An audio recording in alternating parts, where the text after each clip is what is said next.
আসসালামু আলাইকুম, সবাই কেমন আছেন? আশা করি সবাই ভালো আছেন। খিচুড়ি রান্না করছি এখন।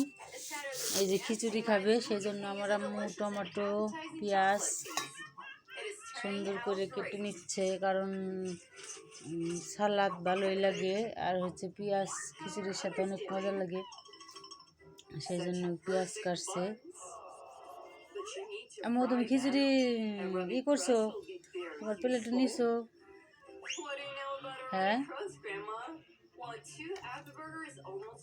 কয়টা টমেটো নিছো? একটা। পাকা মনে হয় আর নাই, ঠিক না? টমেটো আমরা বেশি খাই, টমেটো বেশি বেশি করে টমেটো। বেশি বেশি করে টাকা লাগবে না, আমরা গরিব মানুষ কোথায় পাবো বলো? আমরা তো গরিব মানুষ, আমরা কি বড় লোক মানুষ? যখন টমেটো কাটো, টমেটোর দাম ছিল অনেক টাকা, 80 টাকা 100 টাকা, তখন আমি আনিনি টমেটো, খাইনি, কারণ অত দামের টমেটো তো আমরা খাইতে পারবো না, সেই জন্য আনিনি। আর এখন দাম কমছে, 20 টাকা কেজি, তাই টমেটোগুলো আনছি।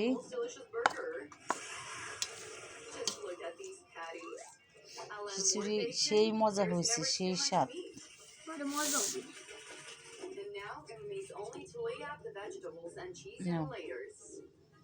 আমি খিচুড়ি রান্না করলে, নিরামিষ খিচুড়ি হইলেও সব কিছু দেই, রসুন বাটা, আদা বাটা, আর হচ্ছে বাটা, জিরা বাটা, সব কিছুই দেই, অনেক ভালো লাগে।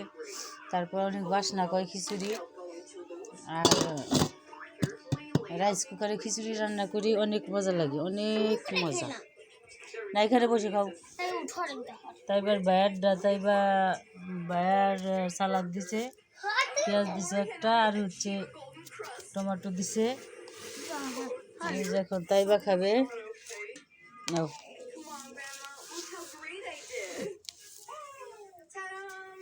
এই বিসমিল্লাহ কও, বিসমিল্লাহ কয়ে খাবারটা শুরু করো।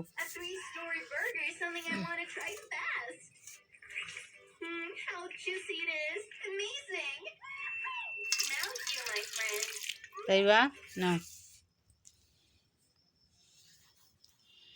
রাইস কুকারের খিচুড়ি, খিচুড়ি খিচুড়ি আর কালো জিরা বাটা অনেক ভালো লাগে, অনেক মজা লাগে।